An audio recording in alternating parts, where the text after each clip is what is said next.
başlasın. Hür davanın hür lideri Zekeriya Yapıcıoğlu inşallah birazdan az kaldı aramıza gelecekler. O bir dava adamı, ümmetin mazlumlarının lideri. Biraz sonra inşallah aramızda olacaklar.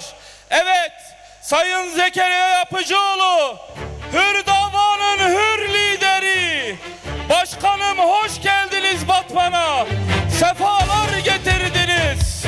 O bir dava adamı, hür davanın hür lideri. Sözü bir, özü bir, yükü ağır, derdi büyük lider. Hür davanın hür lideri. Başkanım hoş geldiniz Batman'a. Sefalar getirdiniz. Umbıkher hatın, serseru serçavaratın. O bir dava adamı, mazlumların gür sesi. Hür davanın hür lideri. Adalet savunucusu, kardeşliğin teminatı. Sayın Zekeriya Yapıcıoğlu, başkanım hoş geldiniz. Safalar getirdiniz Batman'a. Aç kalmaya razıyız ama memleketi yangın yerine çevirmeye razı değiliz diyen lider. Başkanım hoş geldiniz. Safalar getirdiniz. Hür davanın hür lideri Batman halkını selamlıyor. Başkanım, Batman halkı sizi hürmetle selamlıyor. Yanlış adaylarla seçimi kazanacağımıza, doğru adaylarla kaybetmeye razıyız diyen tek lider. El ele, kol kola, seninleyiz ey başkan.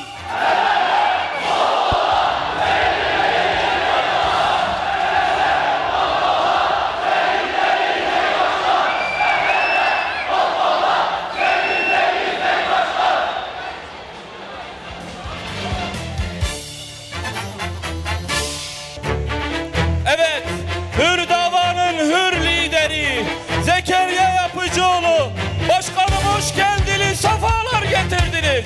Batman seninle gurur duyuyor.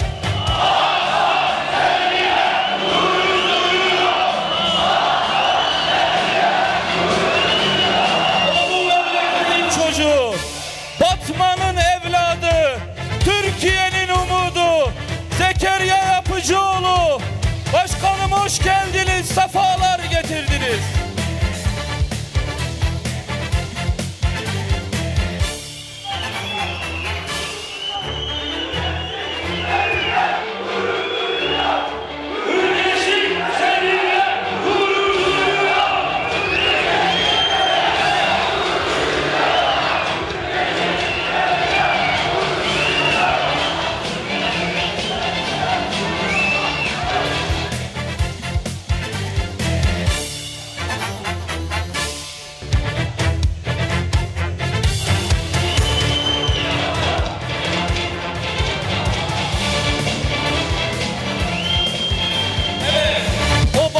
Evladı, mustazafların lideri, hür davanın hür lideri. Ayı güneşi sağ elime, ayı sol elime verseniz terk etmeyeceğim diyen bir dava adamı. Takbir! Takbir! Takbir!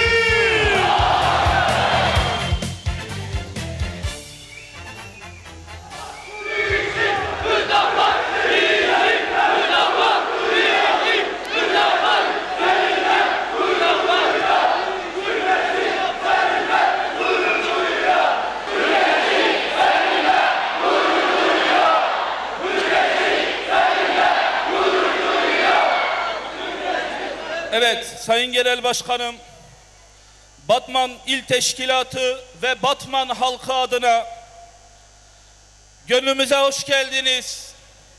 Şehrimize hoş geldiniz.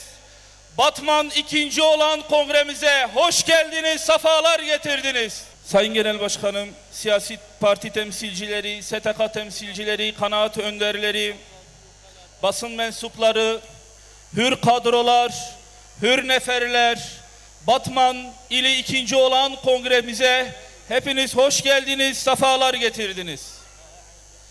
Evet, her etkinlikte, her kongrede, Hüdapar adına her yapılan panelde, söyleşide, etkinliklerde sözün sahibine söz verilmeden söz alınmaz. Bu vesileyle kongremizi inşallah Kur'an-ı Kerim tilavetiyle başlayacağız. Kur'an-ı Kerim tilavetlerini yapmaları için değerli hocamızı buraya davet edeceğiz. Evet, Kur'an-ı Kerim tilavetleri için Üstad Hafız Şeyh Münir Abdülcevat hocamızı sahneye davet ediyoruz. Seydan buyurun. Euzu billahi mineşşeytanirracim.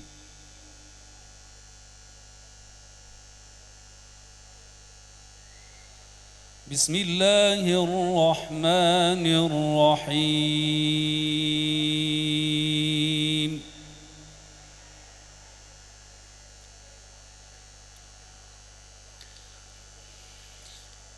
Ya eyyühellezîne âmenû hel edullukum alâ ticaretin tunjikum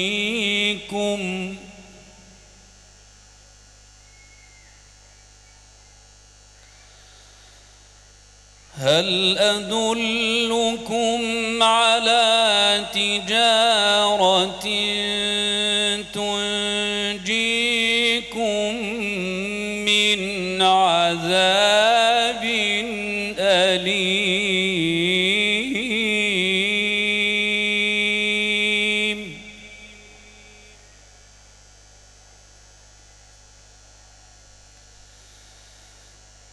تؤمنون بالله ورسوله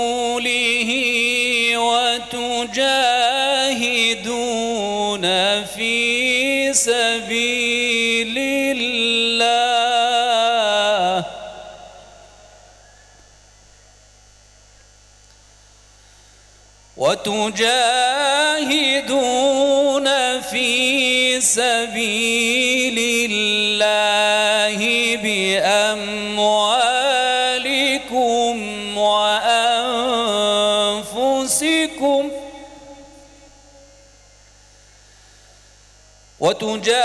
وتجاهدون في سبيل الله بأموالكم وأنفسكم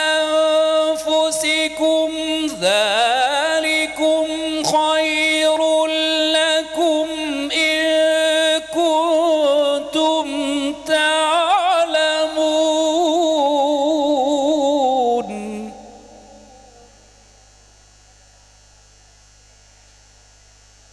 يغفر لكم ذنوبكم ويدخلكم جنات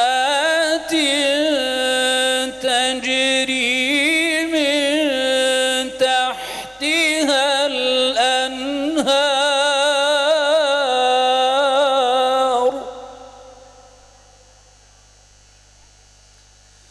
ومساكن طيبة في جنات عدن ذلك الفوز العظيم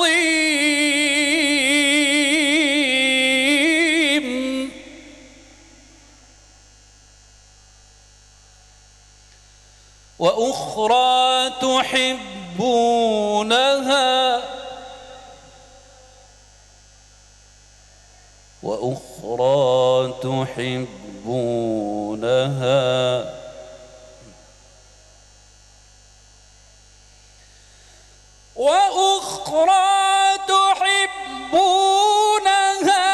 نصر من الله وفتح قريب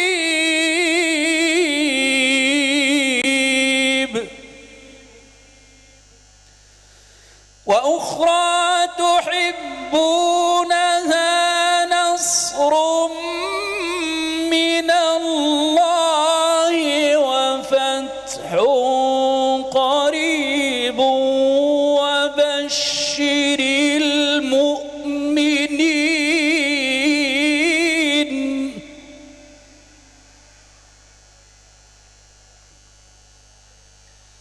بسم الله الرحمن الرحيم. إذا جاء نصر الله والفتح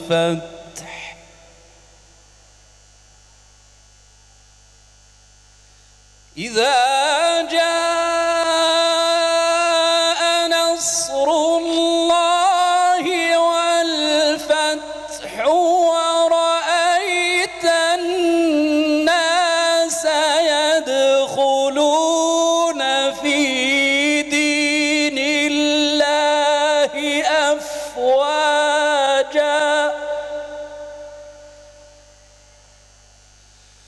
ورأيت الناس يدخلون في دين الله أفواجا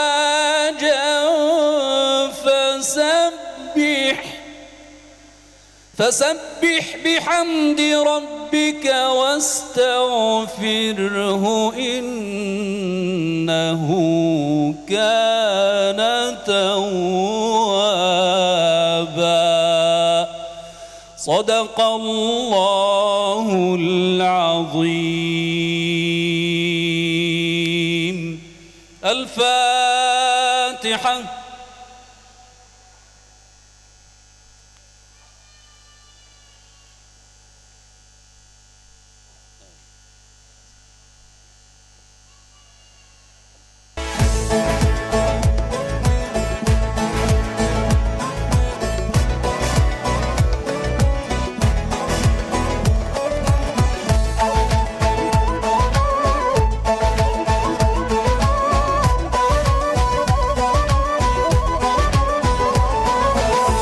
Adaletsin, hüdapar, hürriyetsin, hüdapar, mazlum halkın ümidisin, hoş geldin ey hüdapar. Adaletsin, hüdapar, hürriyetsin, hüdapar, mazlum halkın ümidisin, hoş geldin ey hüdapar. Hakka gelen özgürlük şiarındır senin, hakikatin yolunda hür davandır senin. Gelen özgürlük şiarındır senin, hakikatin yolunda hür davandır senin. Seninle bir daha Siyonist İsrail'i ilk kıblemiz Mescid-i Aksa'ya yönelik saldırılarından ve uygulamalarından dolayı bir kez daha lanetliyor.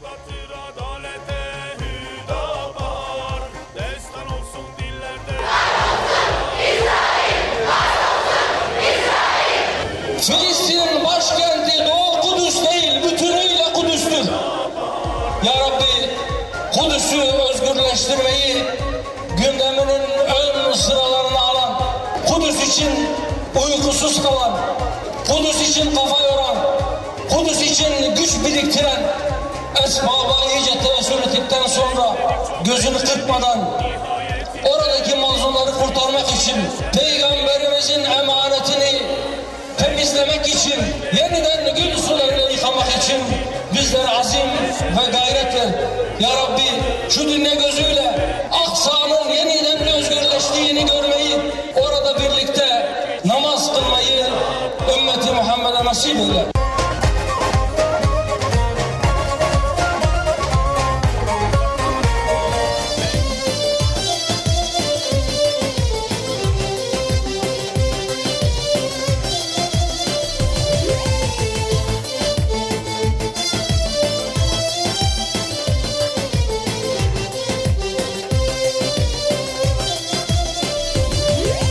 Liže buraz bigirmi dole, desi ve emherde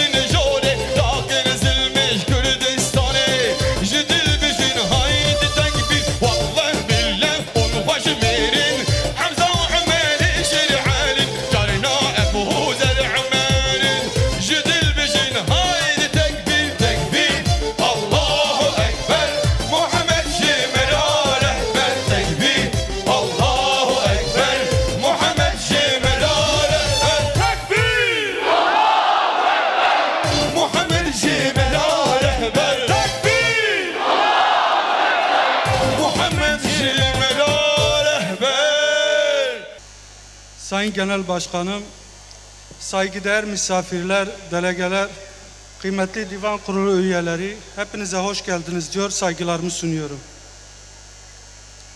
Hüdapar Batman İl Başkanlığı 2. Olağan Kongre Faaliyet Raporu. Dürüst siyaset, gerçek adalet diyerek yola koyulan partimiz Hüdapar, hürriyet ve adalet aşkıyla hareket ederek, başta genel başkanımız olmak üzere tüm teşkilat ve üyeleriyle birlikte bir çalışma içerisine girerek, kuruluşundan bu yana olağanüstü bir performans sergilemiş olup, partimizin tanınmasını sağlamıştır. Allah'ın yardım ve inayetiyle bundan sonra da bu çalışmalar artarak devam edecektir. İdare kurulumuz parti tüzüğüne göre 15 günde bir toplanması öngörülen toplantıları organize ederek yapılan çalışmaların değerlendirildiği, sosyal ve kültürel faaliyetlerin de planlandığı toplantılar gerçekleştirmiştir. Birim başkanlarımızın sorumlu olduğu alanlarda halkımızın sorunlarını tespit ederek gündeme getirmiştir.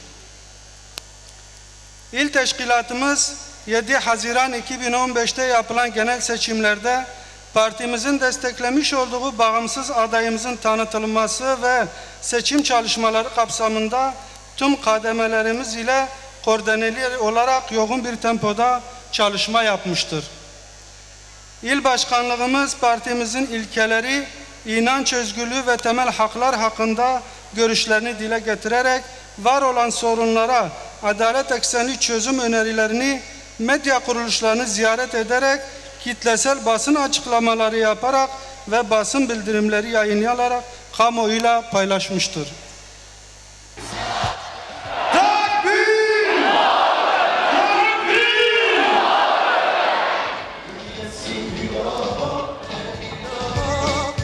Bismillahi velhamdülillah. Ve salatu ve selamu ala Resulillah. Aziz ve muhterem misafirler, sayın divan, kıymetli basın mensupları, hanımefendiler, beyefendiler, sevgili gençler, hepiniz hoş geldiniz.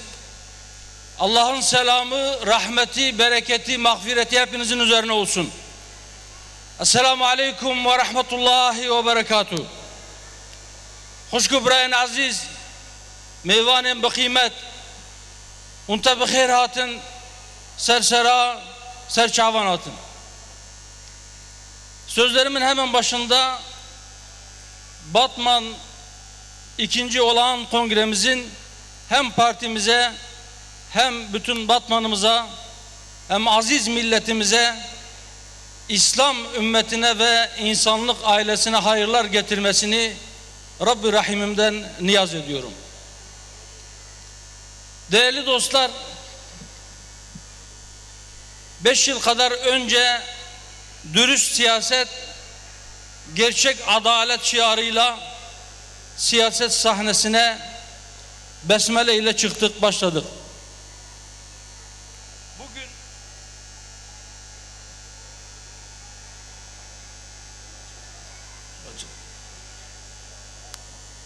Bugün 2. Olağan kongre sürecimizin sonuna yaklaşmış bulunmaktayız. 2. Olağan kongrelerimizi yaparken temamız önce insan, öncelik adalet. Yola çıktığımız gün henüz parti kurmadan önce parti programımızı ve tüzüğümüzü kaleme alırken de birinci önceliğimizin adaleti yeniden tesis etmek olduğunu ve adaletin hiçbir şeye feda edilemeyeceğini yazdık. Yola çıkış gayemiz bozulan teraziyi yeniden düzeltmeye çalışmak. Adaleti yeniden tesis etmeye çalışmak. Adaletsizliklerden dolayı bizar olmuş milletin sesi olmak. Onların adalet talepleri başta olmak üzere diğer taleplerini siyaset sahnesinde taşımak. İdare makamında olanların görmek, duymak istemediği sorunları, özellikle adaletsizliklere uğramış ve bundan dolayı feryat eden insanların sesini onlara ulaştırmayı ve eğer bir gün Rabbim lütfeder de o makamlara gelebilirsek adaletle hükmedebilmeyi, adaleti cari kılmayı hedef edindik. Değerli dostlar, bugün memlekette yaşanan tablo, bugün insanlığın içinde bulunduğu durum ya da insanlığın içine düşürüldüğü durum bizim teşhisimizin isabetli olduğunu ve adalet için, adaletin yeniden tesis edilmesi için çok daha yoğun bir çaba içerisinde olması gerektiğini sanırım herkese göstermiştir. Buna itiraz edebilecek yoktur. Çünkü gerçekten hangi inanca mensup olursa olsun, hangi ideolojinin peşinde koşuyor olursa olsun, bütün insanlar en azından iddia olarak adaleti arıyorlar. Adalete meftun olmayan yoktur. Adalet adına zulmedenler de buna dahildir. Zulmederken bile pek çok kişi zulüm üreten ideolojilere kendilerini kurban ederken veya o ideolojileri hakim kılmaya çalışırken adaletin orada olduğunu zannediyorlar. Bu nedenle o yola revan olmuşlar pek büyük bir çoğunluğu. Zalimler müstesna. Bazı zalimler belki o adalet söylemini kendilerine bir perde olarak kullanıyorlar. Biz adalet tesis edeceğiz diye adalet adına insanlara zulmediyorlar. Çarpık adalet anlayışlarından adaletin doğması elbette beklenemez. Batıl ideolojiler, kulları başka kullara kul etmek üzere bina edilmiş, inşa edilmiş düşünceler adaletin tesisi için elbette elverişli değildirler. Biz gerçek anlamda hürriyetin de kulların kula kulluktan kurtulmasıyla mümkün olabileceğini, hakiki manada Allah'a kul olmanın gerçek hürriyet olduğunu söyledik. Ve bu söylemimizi inşallah her tarafa, dünyanın dört bir bucağına götüreceğiz, o azimdeyiz. Evet, dediğim gibi tamamız insan ve adalet. Önce insan, öncelik adalet. Peki bugün memleketin içerisinde bulunduğu tablo nedir? Daha 2-3 hafta önce Şubat ayının sonunda memleketteki neredeyse bütün kesimler bir konuyu tekrar konuştular yıl dönümü münasebetiyle. Neydi o? 28 Şubat. Hatırlarsınız. En azından yaşı müsait olanlar hatırlar. 1997 yılının Şubat ayının 28'inde bir Milli Güvenlik Kurulu toplantısı yapıldı.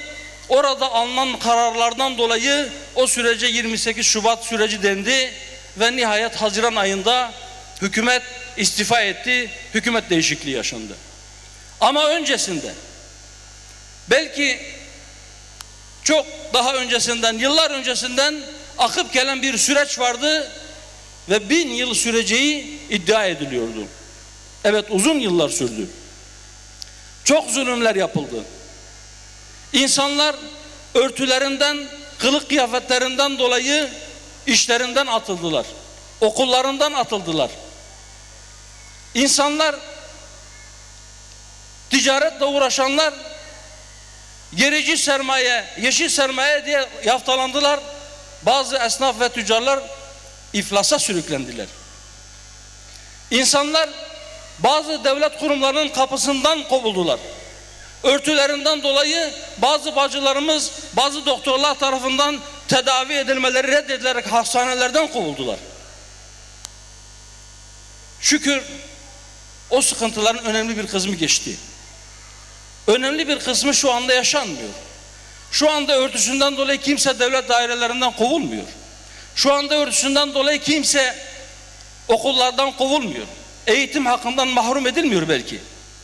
Ama devam eden bazı zulümler var. Neydi? O süreçte yaşananlardan bir tanesi, biliyorsunuz, Genelkurmay'ın toplantı salonlarında farklı meslek grupları çağrılarak onlara briefingler verildi. Basın mensupları çağrıldı. Yargı mensupları çağrıldı. Üniversite öğretim üyeleri çağrıldı. Ve bahsettiğim sıkıntılar o memurların eliyle bu millete yaşatıldı.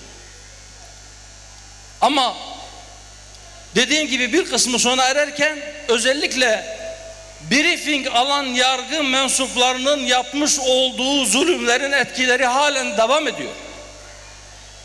O dönemde inancından dolayı, sakalından dolayı, takkesinden dolayı, verdiği Kur'an dersinden dolayı veya İslami yaşantısından ya da dünya görüşünden dolayı çok ağır cezalara çarptırılan pek çok insan oldu. Bunların önemli bir kısmı sayılı yıllar, sayılı günler ceza aldılar. Onlar cezalarını tamamlayıp çıktılar. Onlar o zulümden şu an kısmen kurtuldular. Hala fişli olarak, hala devlet nazarında sakıncalı vatandaş olarak görülüyorlar. O ayrı mesele. Biraz sonra belki oraya da geleceğiz. Ama mevcut kanunlardaki en ağır cezaya çarptırılanlar var onların arasında. Müebbet hapis cezasıyla çarptırılan yüzlerce insan var. Halen cezaevinde yatmakta. Daha önce de söyledim. Ocak ayında basına düşen bir haber vardı. Haber aynen şöyleydi. Siyonist zindanlarında 20 yılı aşkın bir süredir tutulan Filistinli Müslüman mahkumların sayısı 48'i buldu. 48 Filistinli 20 yılı aşkın bir süredir Siyonist zindanlarında esir olarak tutuluyorlar. Ama Türkiye'de sadece İslami kimliklerinden dolayı İslami bazı kesimlere mensup insanlardan 20 yılı aşkın bir süredir cezaevinde olan insanların sayısı Siyonist zindanlardaki benzer durumdaki Filistinlerin sayısının 10 katına yakındır. Hüdapar'ın güneşi, mazlumların gür sesi. Hüdapar'ın güneşi, mazlumların gür sesi. Hüdapar'ın güneşi, mazlumların gür sesi. Hüdapar'ın güneşi, mazlumların gür sesi. Evet, Siyonist zindanlardakilerin sayısının 10 katı Müslüman, Türkiye'de cezaevlerinde 28 Şubat yargısı veya FETÖ yargısı tarafından müebbet hapis cezasına çarptırıldıkları için içeride ömür tüketmeye devam ediyorlar. Üstelik memleketin en tepe noktasındaki yönetici Sayın Cumhurbaşkanı 10 yıl, 15 yıldır cezaevinde çürümeye terk edilmiş olanlar var. Haksız yere içeride tutuluyorlar. Millet hak talep ediyor, adalet talep ediyor. Adalet talep edenler çığlık atacak duruma gelmişlerse adalet mekanizmasında bir sorun var. FETÖ'ye mensup hakim ve savcılar Pensilvanya'ya kulak kabartarak insanlara zulmettiler dediği halde bu böyle. Nasıl anlayacağız bu durumu? Nasıl isimlendireceğiz? Gerçekten Cumhurbaşkanı bile istediği halde, bunu dillendirdiği halde yine 28 Şubat sürecine benzer bir direnç mi var? Bürokrasi içerisinde veya yargı içerisinde. Yoksa bir isteksizlik mi?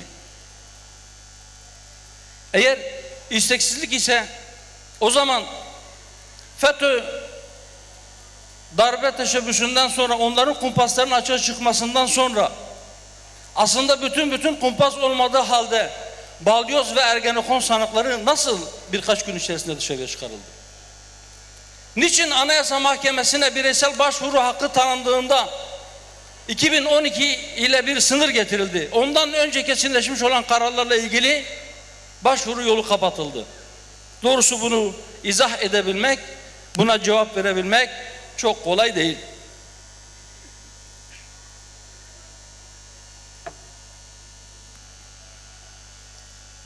Memleketin zulümden kaynaklanan pek çok meselesi var. Sistem zulüm ürettiği için memleketin sorunları var.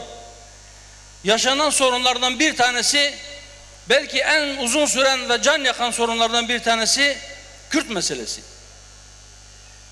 Biliyorsunuz bundan birkaç sene önce hükümet yetkilileri biz bu meseleyi çözeceğiz diye bir süreç başlattılar. Adına çözüm süreci dedikleri bir süreç başlattılar. Biz buna çatışmasızlık süreci dedik. Niçin çözüm süreci değil de çatışmasızlık süreci dedik? Çünkü biz o süreçten çözüm çıkmayacağını gördük. Çünkü o sürecin temeli yanlış atılmıştı. Eğri bir temelin üzerine doğru bir duvar inşa edemezsiniz. Eğer temel eğri ise onun üzerine bina edeceğiniz duvar da, yapı da, bina da mutlaka eğri olacaktır. Neydi o eğrilik? Uyardık. Dedik ki siz elinde silah olan insanları bu milletin tek meşru temsilcisi olarak karşınıza oturtuyorsunuz, hata ediyorsunuz.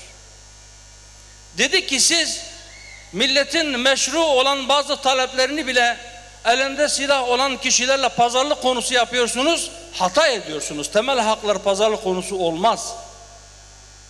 Dedik ki siz bu hakların tanınmasını elinde silah olan kişilerin elindeki silahı bırakması şartına bağlıyorsunuz, hata ediyorsunuz.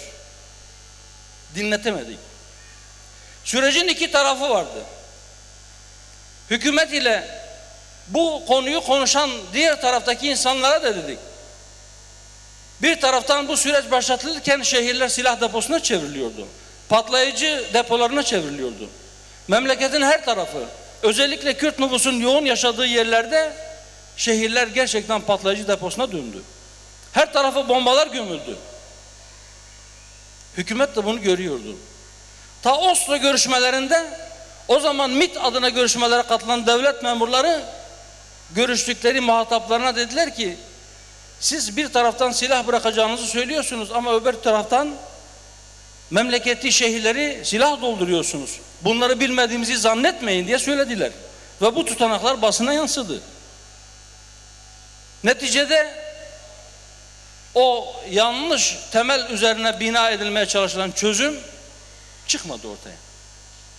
Çözüm ortaya çıkmadı diye bu sorun bitti mi?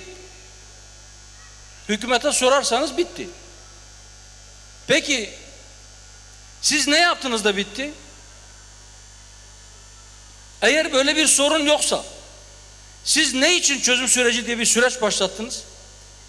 Niçin siz yıllarca şehirlerin silah ve patlayıcı deposuna çevrilmesine göz yumdunuz? Madem sorun yoktu.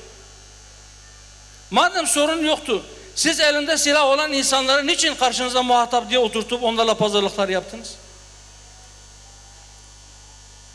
Eğer sorun var idiyse, siz de o gün oturduysanız, siz o süreçten sonra hangi tarafını çözdünüz de şimdi böyle bir sorunun yok olduğuna veya mevcut olmadığına hükmediyorsunuz? Aslında hükümetin söylediği şey şu: o çatışmasızlık sürecinde yapmış oldukları yanlışları tekrar ediyor. Nasıl tekrar ediyor? Şöyle: o gün diyordu ki ben bu meseleyi bu adamlarla oturup konuşacağım. Başka yol ve yöntemi yok. Bugün diyor ki o konuştuğum adamlarla ben şu anda küsüm, konuşmuyorum, çatışıyorum. Allah'ımlar eline yine silah aldı. O zaman konuşacak kimse yok. Bu önceki yanlışın başka bir şekilde ifade edilmesidir. Önceki sözlerin tersinden söylenmesidir. Biz o gün de söyledik, bugün de tekrar ediyoruz. Bu meseleyi çözmek istiyorsanız, bu milletin başta örgütlü yapıları olmak üzere tümü sizin muhatabınızdır. Hatta siz temel hakları yasal güvence altına almak için bir muhataba muhtaç da değilsiniz. Eğer bir şey hak ise onu yasal, anayasal güvenceler alırsınız, gerekli düzenlemeleri yaparsınız, ben yaptım dersiniz. Bugün çatışmalı süreç yeniden başlamış diye, bugün operasyonlar yapıldı diye siz o adımları atmaktan imtina ediyorsanız şöyle bir görüntü çıkıyor. Birileri çıkıp şu propagandayı yapıyor ve yapacak. Siz silahın, çatışmanın hak arama yöntemi olmadığını, olamayacağını söylüyordunuz. Bakın, biz güçlü bir silahlı direniş göstermeyince hükümet adım atmıyor.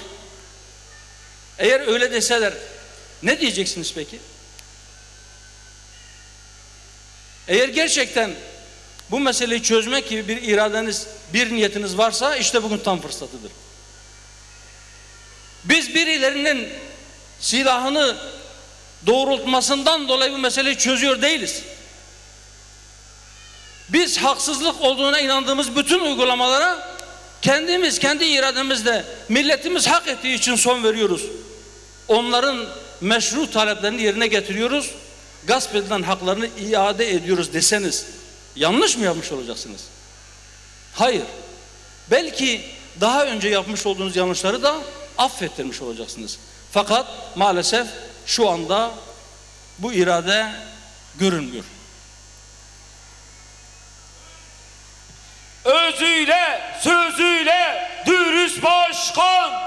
Özüyle, sözüyle dürüst başkan. Özüyle, sözüyle dürüst başkan.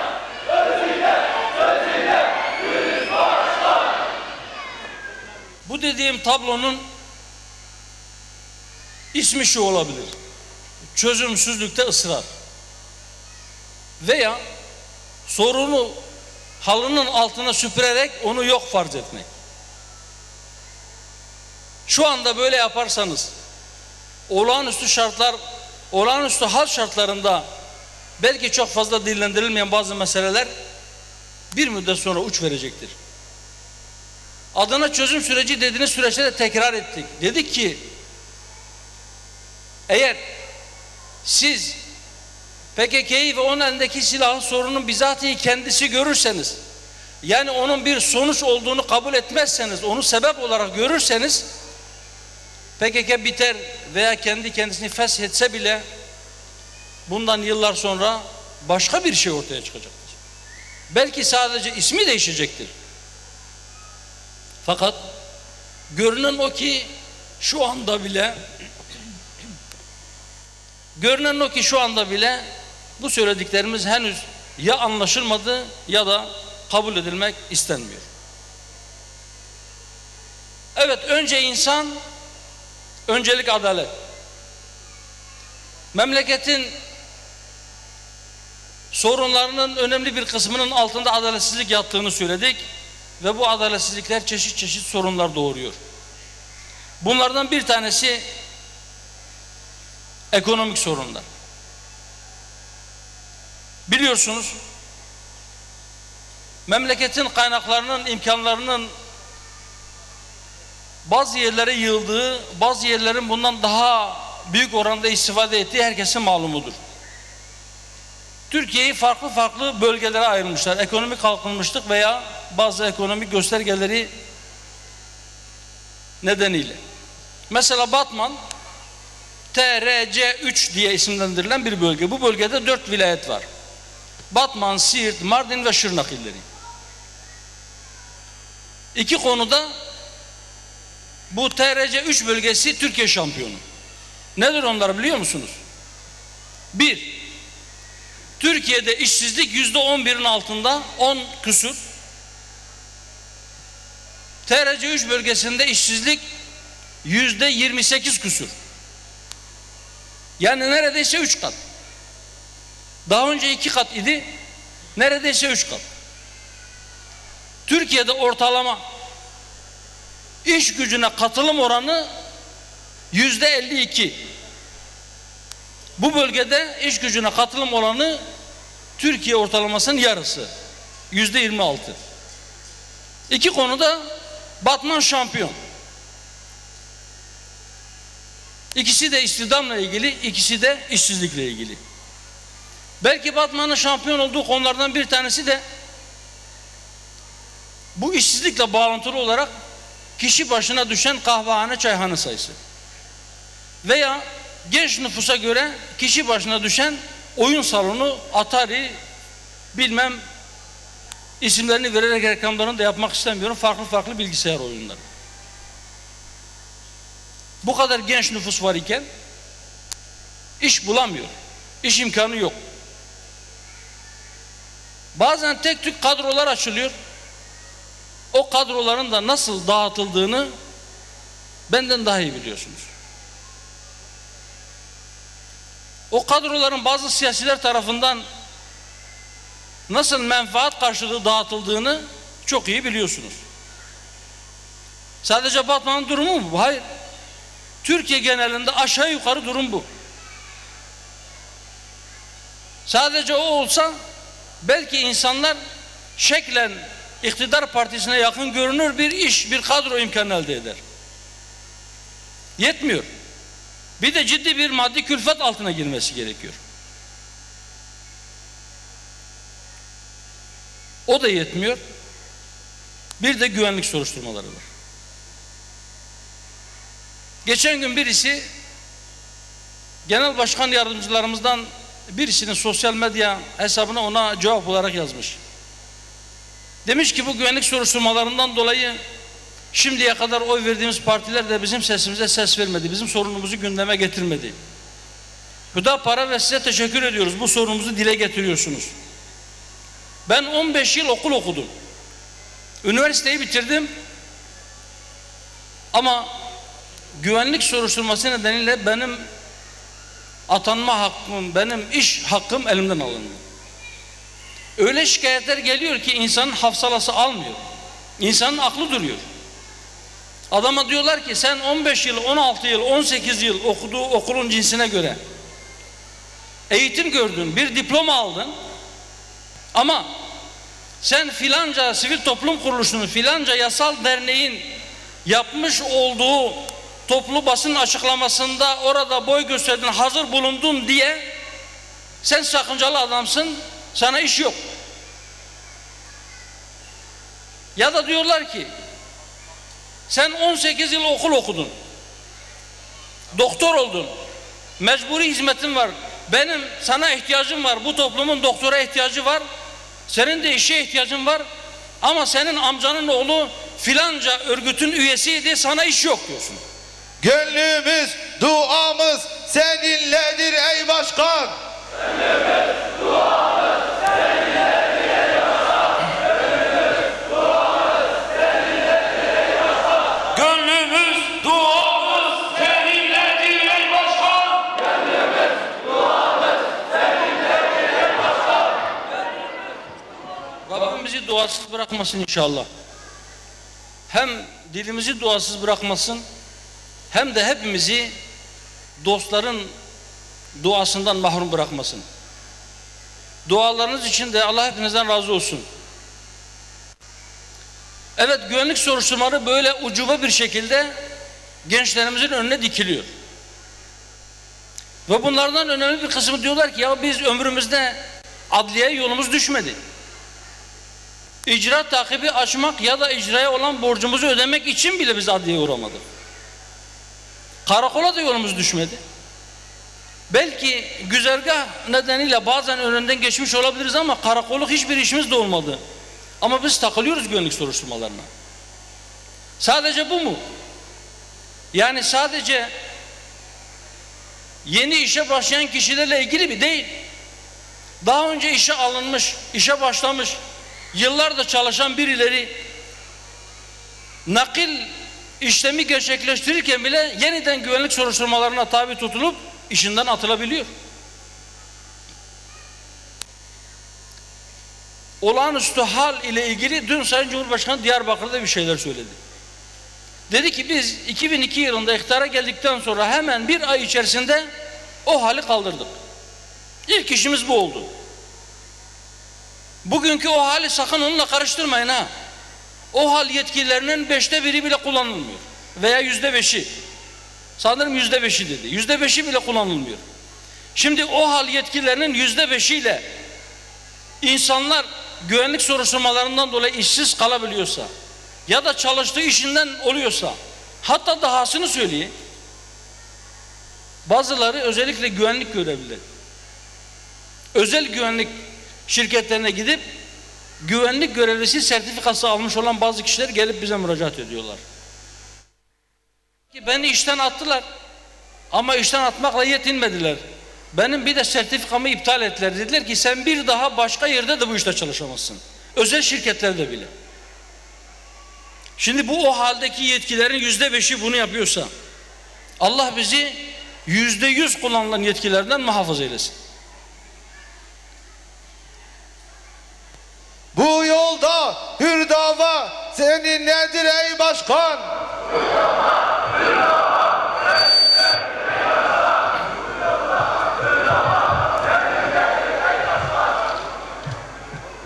Ekonomik sorunlarla ilgili bir diğer husus da şu. Biliyorsunuz şu son dönemde birkaç ay önce özellikle ithal et tartışması yaşandı. Hükümette Tarım Bakanlığı görevi yapan zat dedi ki et fiyatları çok pahalı. Biz vatandaşımıza ucuz et getireceğiz. Nasıl yedireceksiniz? Dışarıdan et ithal ederek. Peki bu işin başka bir çözüm yolu yok mu? Memlekette hayvancılık bitmiş. İnsanlar hayvanlarını merada otlatamıyor. Yani Allah-u Teala'nın lütfu keremiyle topraktan bitirdiği yemle değil, fabrikalardan alınan fenli yemle beslendikleri için hayvanlar et pahalı. Siz bu işe eti ucuzlatmak adına başka bir çözüm aramalı değil misiniz? Mesela siz hayvancılığa destek verirseniz, yem desteği verirseniz ya da meralara çıkmayı kolaylaştırırsanız et fiyatları ucuzlasa daha iyi olmaz mı? Bakın siz et ithal ederseniz üreticinin mal ettiği fiyatın altında bir fiyatla et satarsanız o adam o hayvanı beslemez. Keser, zararına da olsa keser. Çünkü ileride zararının büyümesinden korkar. Ve bu bir sene sonra et fiyatlarının çok daha fazla yükselmesine sebebiyet verir. Siz son birkaç yıl içerisinde 5 milyar dolara yakın parayı et ithalatına verdiniz. Bunu çiftçiye verin, hayvan desteği olarak verin. Bir proje getirdiler. Bazı çiftçilere 300 koyun. Hayvancılıkla uğraşan aranızda vardır. Ben biliyorum. Biliyorum.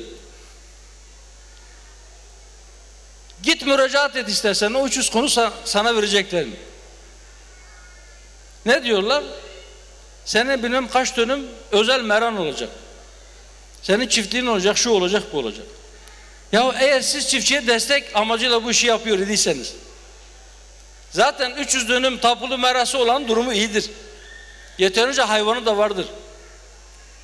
Siz köy merasından istifade edecek küçük bir ağla sahip çiftçilere daha az sayıda mesela 40'ar 50'şer koyun verseniz daha iyi bir iş yapmış olmaz mısınız?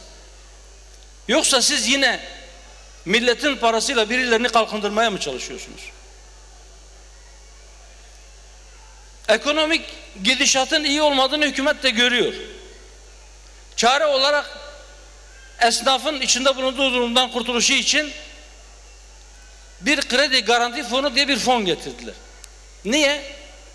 Çünkü bankalar artık esnafa kredi vermiyordu. Dün Şırnak'ta söyledim, bir kez daha söylüyorum. Yanlış anlaşılmak istemediğimiz için.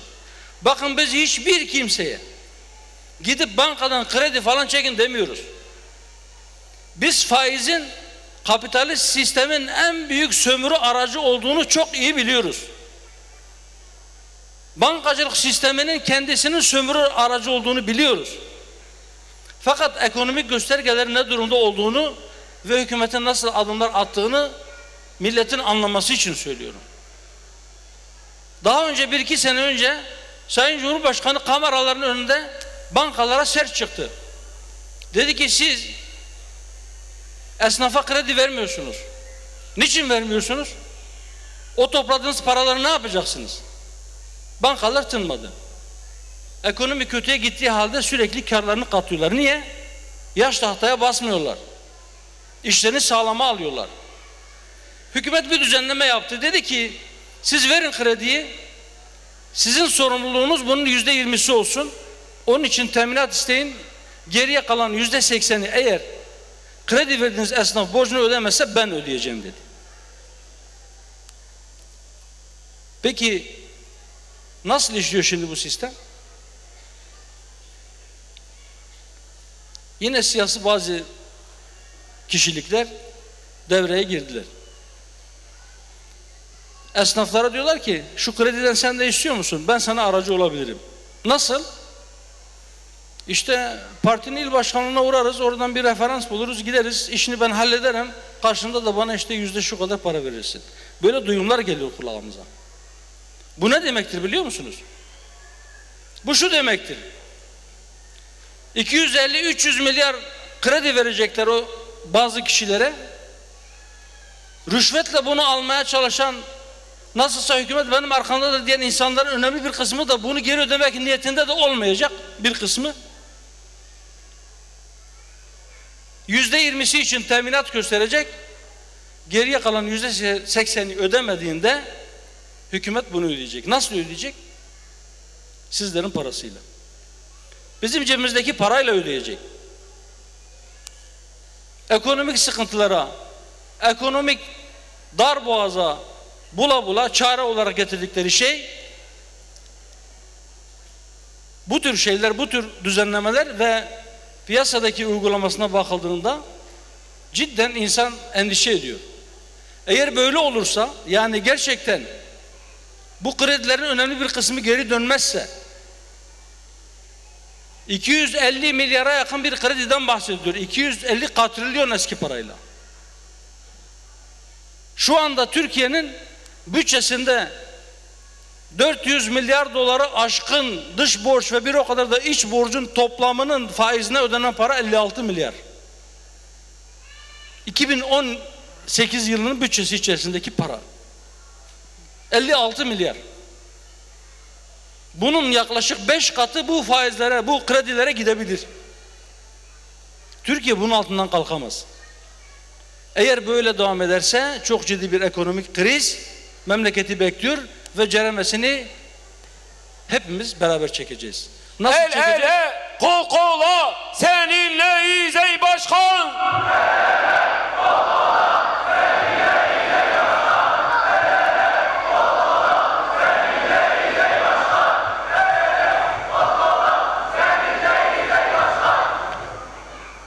Biraz önce Batman'ın işsizlik rakamlarını ve İslam'a katılım oranlarını TÜİK rakamlarıyla açıkladım. Yani Türkiye İstatistik Kurumu, resmi istatistik kurumunun rakamlarıydı onlar.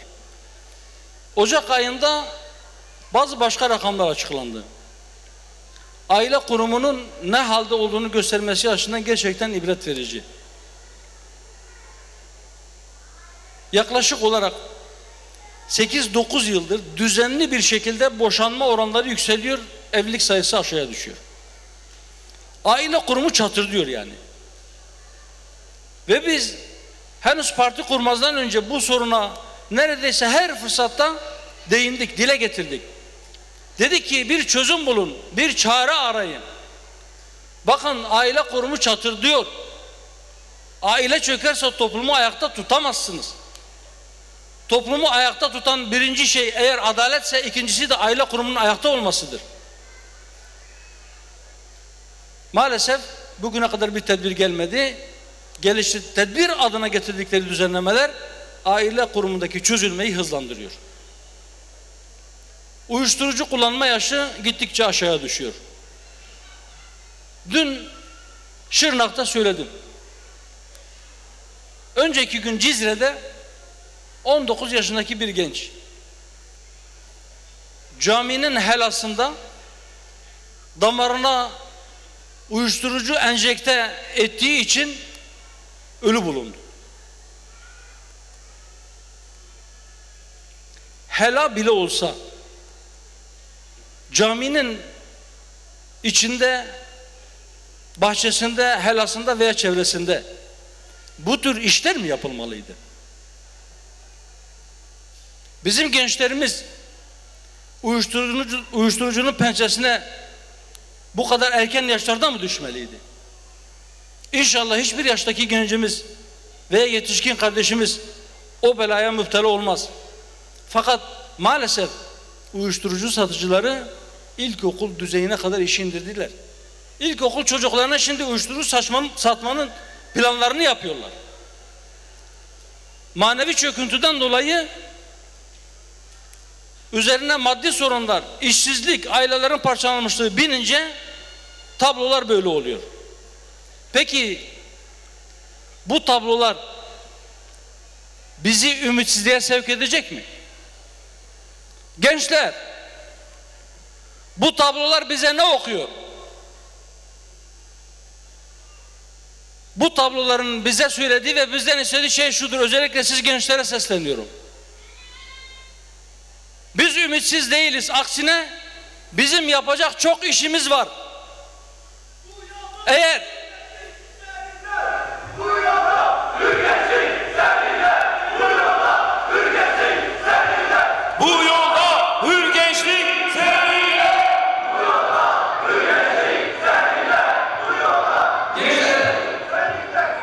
eğer toplumu ıslah adına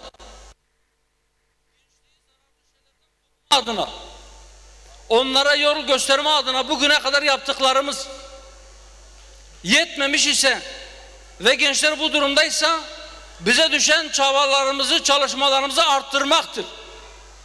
Bize düşen daha fazla çalışmaktır. Bize düşen o gibi kötü yollara düşen insanların elinden tutmak için gecemizi gündüzümüze katmaktır. Eğer resmi makamlar bunu yapmıyorsa onu biz yapacağız. Eğer hükümet, eğer devlet veya onun kurumları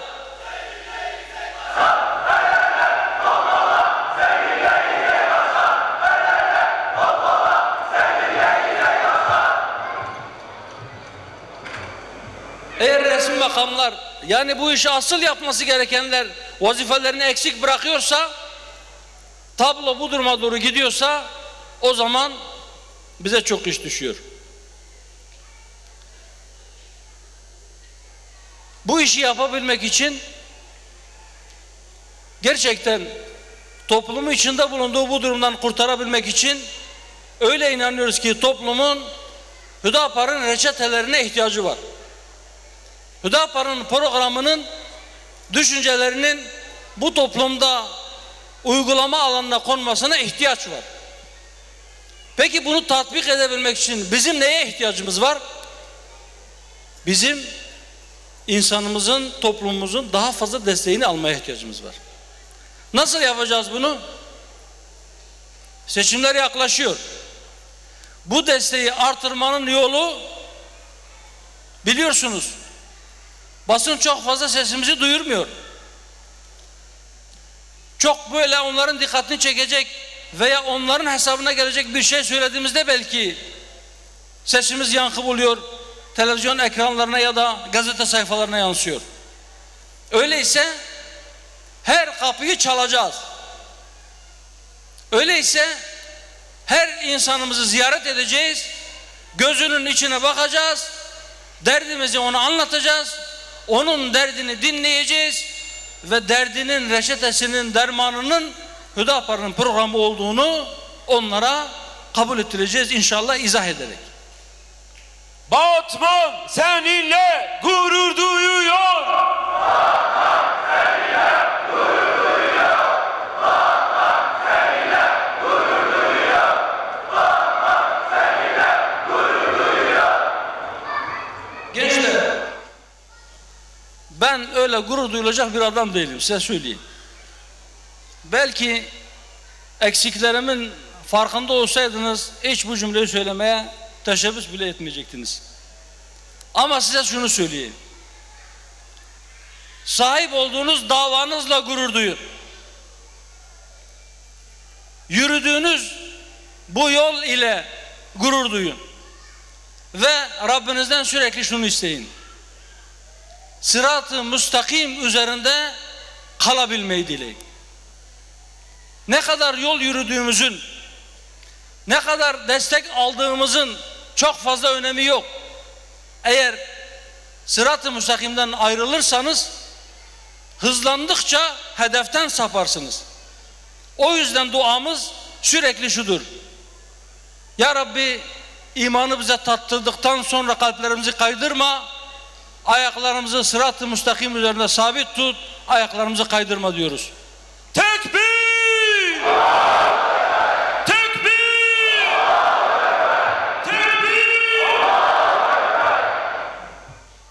Eğer biz doğru çizgi üzerinde yürümeye devam edersek, o çizgi üzerinde kaldığımız müddetçe ve yürüme azminde olduğumuz müddetçe inşallah kazanmışızdır. İnşallah bunu kazanç bilerek biz bu kutlu yolda, bu kutlu davanın neferleri olarak çalışmaya devam edeceğiz. Azmimizi, gayretimizi artırmasını Rabbimizden niyaz edeceğiz. Peki gençler,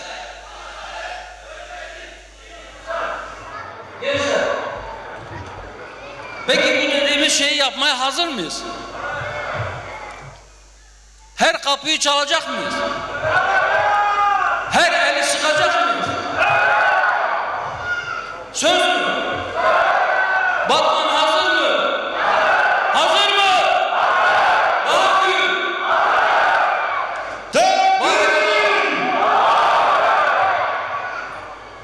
Rabbim bu kutlu yolda daha azimli, daha gayretli bir şekilde yürümeyi ve istikamet üzere kalmayı hepimize nasip eylesin. Ben bu düşüncelerle, bu duayla hepinizi tekrar muhabbetle, hürmetle selamlıyorum. Allah'a emanet olun. Esselamu Aleyküm ve Rahmetullahi ve Berekatuhu. Gönlümüz, duamız seninledir ey başkan.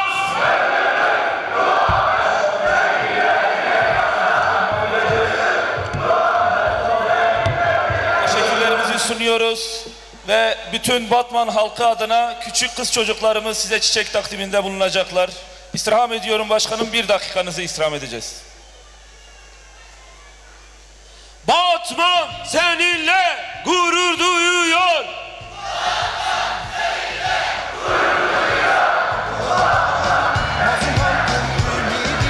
Hoş geldin ey Hüdapar. Hakka gelen özgürlük şiarındır senin. Hakikatin yolunda hür davandır senin. Hakka gelen özgürlük şiarındır senin. Hür davanın hür lideri Sayın Zekeriya Yapıcıoğlu, tüm Batman halkı adına tekrar hoş geldiniz, sefalar getirdiniz. Canı gönülden teşekkür ediyorum başkanım. Allah-u Teala yolunuzu, istikametinizi daim eylesin. Allah rızası için her daim bu istikamet üzere olun başkanım. Dava partisi hakkın nişanesi, rehbersin insanlığa, mazlum halkın sesi. Hür Dava partisi hakkın nişanesi, rehbersin insanlığa. Evet, bu küçük kızlarımız bu güzel jestle bizi sevindirince bir şey hatırladım. Diyarbakır Kongremizde oradaki yine birkaç kızımız, tabi bunlardan biraz daha yaşları ileride okul okuyan genç kızlarımız yazılı bir şey vermişlerdi. Ben bunu da onlara dua ve teşekkürle birlikte Batman'daki kardeşlerimizin huzurunda okumak istiyorum. Diyarbakır'daki genç kızlarımızın yazmış olduğu şey: biz gerektiğinde Yusuf olur zindana gireriz. Biz gerektiğinde Nuh olur 1000 yıl tebliğ yaparız. Nuh deseler, peygamber demeseler de. Biz gerektiğinde Eyüp olur sabır gösteririz. Biz gerektiğinde İbrahim olur teslimiyet gösteririz. Biz gerektiğinde İsmail olur kurban oluruz. Biz gerektiğinde yine Yusuf olur, Allah'ın izniyle ülkeyi yönetiriz. O günlerin yakın olması temennisiyle Allah'a emanet olun. Çok teşekkür ediyorum Sayın Başkanım. Hür davanın hür lideri Sayın Zekeriya Yapıcıoğlu.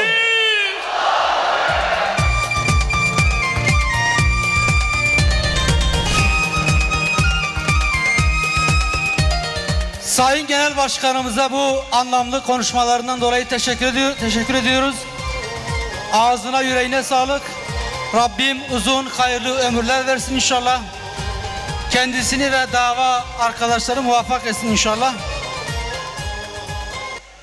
kıymetli delegeler, şimdi de seçimler maddesine geldik. Gündemin seçimler maddesine geldik.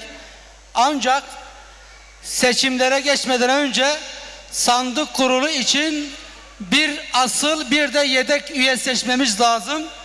Bunun için tekliflerinizi bekliyorum. Adaylar organlara aday olmayacaklar arasında olması lazım. Onu da belirteyim.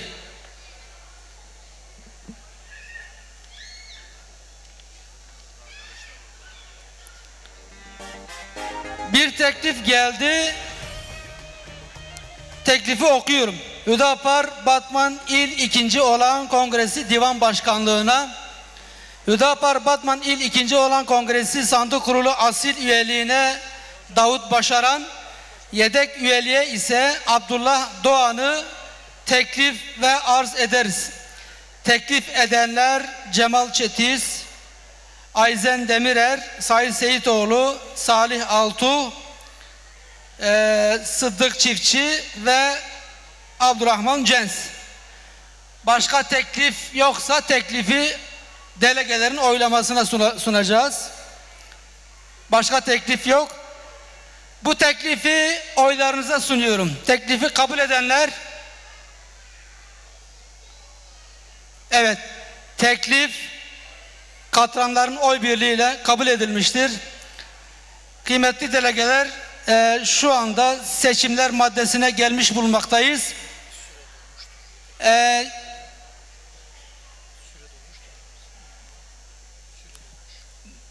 Kongremizin başında biz adaylık için bir süre belirlemiştik. Bu süre içerisinde bize bir teklif yapıldı. Kesinleşen bir teklif oldu. O teklifi okuyoruz.